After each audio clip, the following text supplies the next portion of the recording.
Random House Audio presents The Lady Elizabeth by Alison Weir. Read for you by Rosalyn Landor. Part 1. The King's Daughter. Chapter 1. 1536. On a hot, still morning in July, the Lady Mary, daughter to King Henry VIII, arrived at the great country palace of Hatfield, trotting into the courtyard on a white palfrey, followed by 4 gentlemen, 2 ladies-in-waiting, and a female fool. As soon as she had dismounted, she stooped to kiss the small girl who was waiting to greet her, whose nurse had just reminded her to sketch a wobbly curtsy to the older sister she had not seen for many months. The child was solemn-faced, fair-skinned and freckled, with long tendrils of burnished red hair escaping from the embroidered white coif that was tied beneath her chin. "My, you have grown, sweeting," Mary exclaimed in her gruff voice, stroking Elizabeth's hair and straightening her silver pendant. "You're nearly 3 now, aren't you?" Elizabeth stared back, unsure of this richly dressed lady with the sad face and skinny body. Mary was not beautiful like Elizabeth's mother. Mary had a snub nose and a down-turned mouth, and although her hair was red like Elizabeth's and their father's, it was thin and frizzy.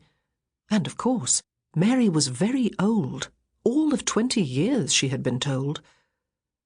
"I have brought you gifts, sister," Mary said, smiling and beckoning to a lady-in-waiting who brought over a wooden box.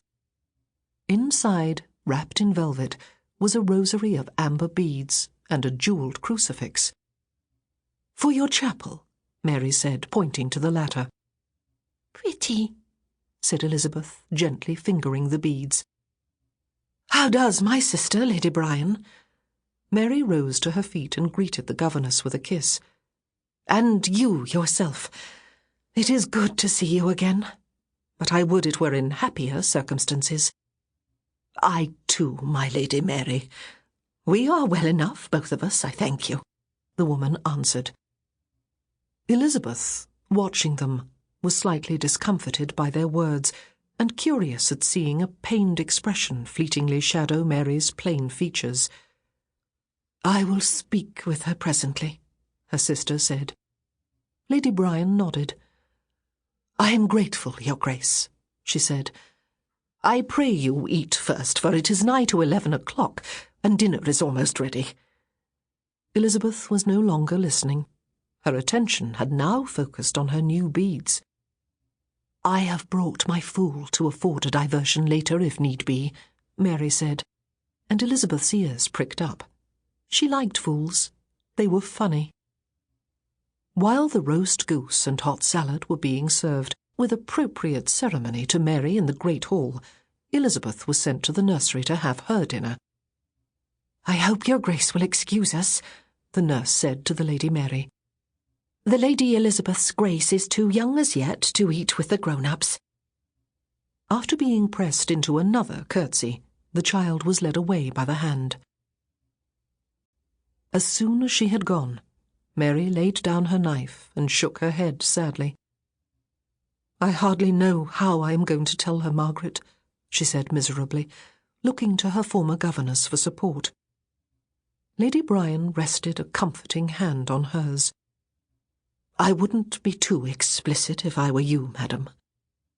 "Oh, no," agreed Mary fervently. "Does she often speak of her mother? Do you think she will be much discomforted? After all, she cannot have seen much of her." "I'm afraid she did. Her Grace, I mean the lady, her mother, kept the child with her, more than was seemly for a queen. If you remember, she even refused to have a wet nurse," Lady Brian recalled with a sniff of disapproval. Mary looked at her with mounting anxiety. She was dreading the coming confrontation. "Do you think she will understand?" she asked. "There is much she understands," Lady Brian replied. "My lady is more than ordinarily precocious. As sharp as nails, that child, and clever with it.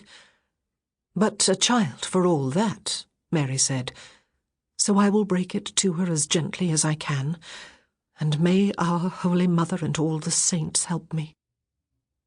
Seeing her so distressed, Lady Brian sought to steer the conversation away from the subject, but while she and Sir John chattered on about household matters and the state of the weather, and while all of them toyed with their food, having little appetite for it, Mary, her heart swelling with love and compassion for her little sister, could only think of the heavy task that lay ahead of her. Why should she feel this way, she asked herself. Why had she agreed to come here and perform this dreadful errand? Elizabeth's very existence had caused her untold pain and suffering, and it was because of Elizabeth's mother, that great whore, Anne Boleyn, that Mary had lost all that she held dear in life. Her own mother, the late sainted Queen Catherine, her rank, her prospects of a throne and marriage, and the love of her father, the king. Yet Mary had found nothing to resent in an innocent child, had in fact lavished all the love of which she was capable on the engaging little creature, and now, when the perilous twists of cruel fate had reversed Elizabeth's fortunes too, she could only grieve for the little girl. As soon as the meal was finished, Elizabeth was brought back to her sister, and together they walked in the sun-browned park, away from the palace, their attendants following a short distance behind. The day-star was blazing down. There was barely the stir of a breeze, and the sisters were sweltering in their long-sleeved silk gowns. Elizabeth was glad of her wide-brimmed straw hat, which protected her face from the sunshine and the glare, while Mary, wearing a smart French hood with a band under the chin, was suffering decorously. Her lips were pursed, and she looked unhappy, Elizabeth noticed. "You have been much in my thoughts, sister," Mary said. "I had to come and see you, to satisfy myself that all was well with you, and—" Her voice trailed away. "Thank you, sister," Elizabeth replied. Again, Mary caressed the long red curls that were fanned out beneath the sun hat. Again she looked unutterably sad. Young as she was, the child could sense her misery. "What's wrong?" Elizabeth asked. "Why are you unhappy?" "Oh, my dear sister," Mary cried, sinking to her knees on the grass and embracing Elizabeth tightly. Elizabeth struggled free. She did not like to be squeezed like that. She was a self-contained child. Yet Mary did not notice, for she was weeping. Elizabeth could see Lady Brian watching them intently, standing a little way off with Mary's ladies and the nursemaids, and she was puzzled as to why her governess did not hasten to her rescue. "Come, sister," Mary was saying, sniffing and dabbing her eyes with a white kerchief. "Let us sit here." She drew Elizabeth to a stone seat that had been placed in the shade of an oak tree to afford those who rested there a grand view of the red brick palace spread out beyond the formal gardens, and lifted the child onto it. "I am charged by our father to tell you something that will make you very sad," Mary said. "You must be a brave girl, as I too have had to be brave in my time." "I am brave," Elizabeth assured her, none too confidently, wondering fearfully what this was all about. Nothing had changed outwardly. Her daily routine had remained the same, and the people in her household still curtsied to her and treated her with deference. If it hadn't been for something her governor had said, she would not have realized there was anything untoward. But she was a sharp child, and the change of title did not go unnoticed. "Why, Governor?" she had asked Sir John Shelton in her clear, well-modulated voice. "Why is it that yesterday you called me Lady Princess, and today just Lady Elizabeth?" Caught off guard, Sir John Shelton had pulled at his luxuriant chestnut beard, frowned and hesitated, while Elizabeth stood before him, her steely gaze imperiously demanding a response. Sample complete. Ready to continue?